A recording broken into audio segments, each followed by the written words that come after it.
আসসালামু আলাইকুম viewers, নাইদার্স lifestyle channel থেকে আপনাদের স্বাগতম। আজকে আমি আপনাদেরকে দেখাবো একটি পায়জামার ডিজাইন।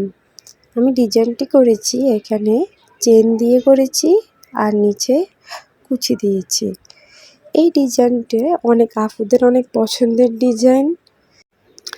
যারা আমার ভিডিও প্রথম দেখছেন তারা আমার এই চ্যানেলটিকে সাবস্ক্রাইব করে দিবেন, পাশে থাকা বেল বাটনটি ক্লিক করে দিবেন যাতে আমার পরবর্তী ভিডিও আপনার কাছে পৌঁছে যায়।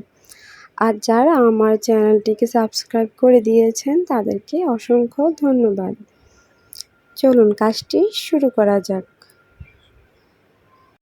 আমি এখানে পায়জামাটা সাধারণ পায়জামার মতনই কাটিং করেছি। আমি পায়জামার নিচের মাপটা আমি দেখিয়ে দিচ্ছি। এখানে আমি 6.5 ইঞ্চি পরিমাণ নিয়েছি। যে আপুর জন্য আমি এটা তৈরি করব, ও একদমই ফিটিং করে তৈরি করতে বলেছিল। এখন আমি নিচে যে কুচিটা দেব, কুচিটার কাপড়টা আমি এভাবে মাঝখান দিয়ে একটি ভাঁজ করে নেব। ভাঁজ করে আঙ্গুলের সাহায্যে চেপে চেপে কাপড়টিকে আমি সোজা করে দিব।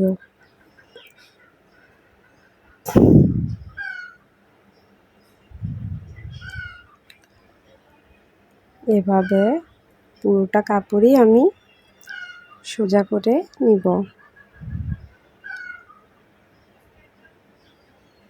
এখন আমি এই কাপড়টা কতটুকু চওড়া নিয়েছি তা দেখিয়ে দিচ্ছি। দেখেন, আমি এখানে 3 ইঞ্চি পরিমাণ কাপড়টা চওড়া নিয়েছি। এখন আমি কুচিটা করে নিব।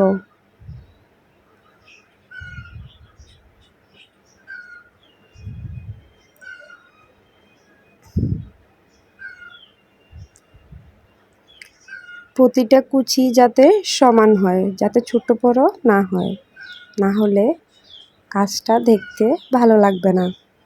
এখন আমি কুচিটাকে পায়জামার নিচের সাথে জয়েন করে দিব।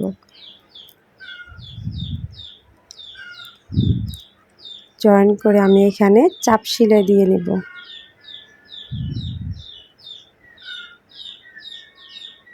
আমি এখানে পায়জামাটাকে চাপ সেলাই দিয়ে দিয়েছি। এখন আমি এখানে চেনের জন্য মাপ নিয়ে নেব। আমি এখানে 6 ইঞ্চি পরিমাণ চেনটাকে রাখব।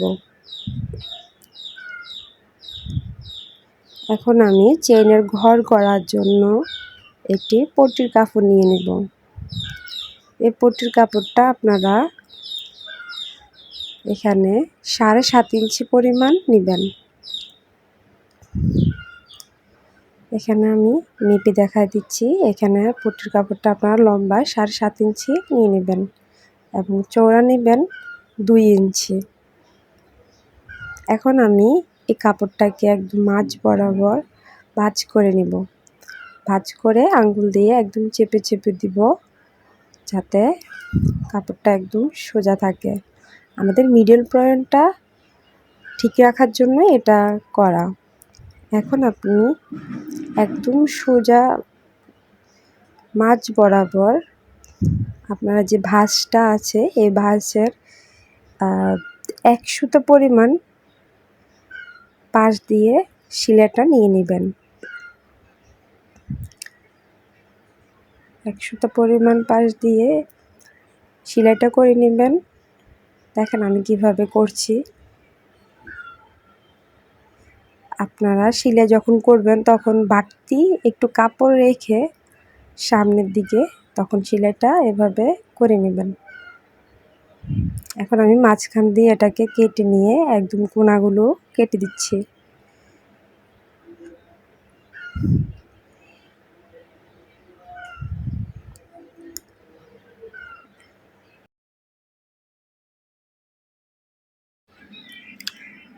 এখন আমি পট্টির কাপড়টিকে এভাবে উল্টিয়ে আঙ্গুলের সাহায্যে সমান করে দিব। আপনারা আমার হাতের দিকে লক্ষ্য করুন কিভাবে আমি আঙ্গুলের সাহায্যে কাজটিকে একদম সুন্দরভাবে বসিয়ে নিচ্ছি। এভাবে আঙ্গুল দিয়ে চেপে চেপে কাজটি করে নিলে আপনার চেইনের ঘরটা অনেক সুন্দর হয়, একদম বাঁকা বাঁকা হয়ে থাকে না, বটা বটা হয়ে থাকে না। এখন আমি যে বাড়তি কাপড়টা আছে এই কাপড়টা আমি ভিতরের দিকে রেখে সোজা করে নিব। এভাবে দুটি পাশে আমি ঠিক করে নিব। এখন আমি চেন লাগিয়ে নিব। এই দেখেন আমি এখানে একটি কালো চেন নিয়েছি, চেনটা আমি ভিতরের দিকে রেখে চেনের যে বাড়তি কাপড়টা আছে সামনের দিকে এই কাপড়টা আমি পায়জামার কাপড়ের সাথে ভিতরের দিকে দিয়ে এভাবে ভিতরের দিকে রেখে সোজা করে দেব।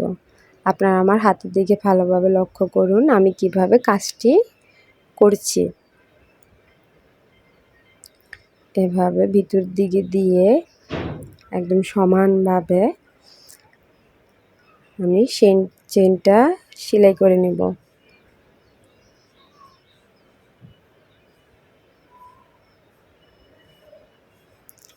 এভাবে আমি চেনটা সেলাই করে নিয়ে নেব।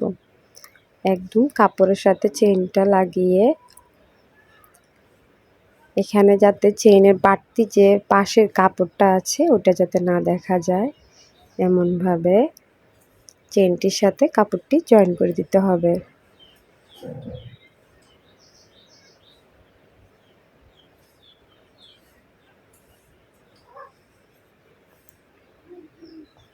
আপনারা আমার হাত দিকে আমি কিভাবে চেনটি জয়েন করি তা ভালোভাবে লক্ষ্য করলেই আপনারা তা বুঝতে পারবেন।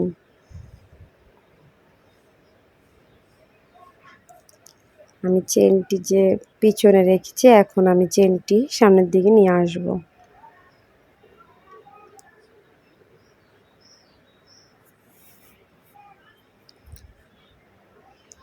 আপনারা আমার হাতের দিকে ভালোভাবে লক্ষ্য করুন আমি কাজটি কিভাবে করছি। এখন আমি কাজটিকে এভাবে ঘুরিয়ে নিয়ে এখানে আমি ডাবল সেলাই দিয়ে নিব। ডাবল সেলাই দিলে আপনার কাজটি খুলে যাবে না, চেনটি ভালোভাবে এখানে সেট হয়ে যাবে। এখন আমি এভাবে কাজটিকে ঘুরিয়ে পাশের দিকটাও আমি সুন্দরভাবে সেট করে দেব।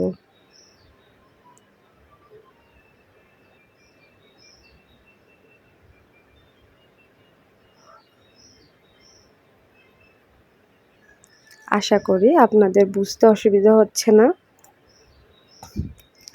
আপনারা মনোযোগ দিয়ে দেখলে অবশ্যই কাজটি করতে পারবেন।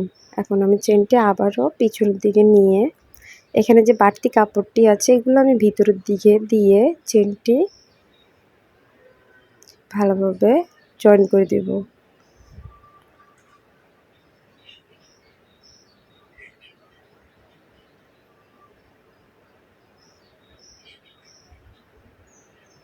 জয়েন করে এখানে আমি ডাবল সেলাই দিয়ে নেব যাতে কাজটি ছুটে না যায়। দেখেন কাজটি কতটা সুন্দর হয়েছে।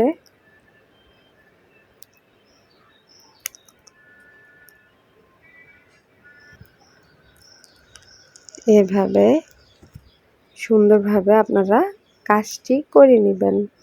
আমি এখানে দুটি পায়জামাই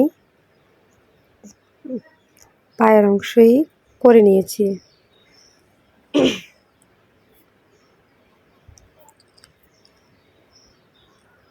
আশা করি আপনারা সম্পূর্ণ ভিডিওটি দেখে কাজটি বুঝতে পেরেছেন। এখন যদি আমার ভিডিওটি ভালো লেগে থাকে তাহলে অবশ্যই আমার ভিডিওতে একটি লাইক করে দিবেন।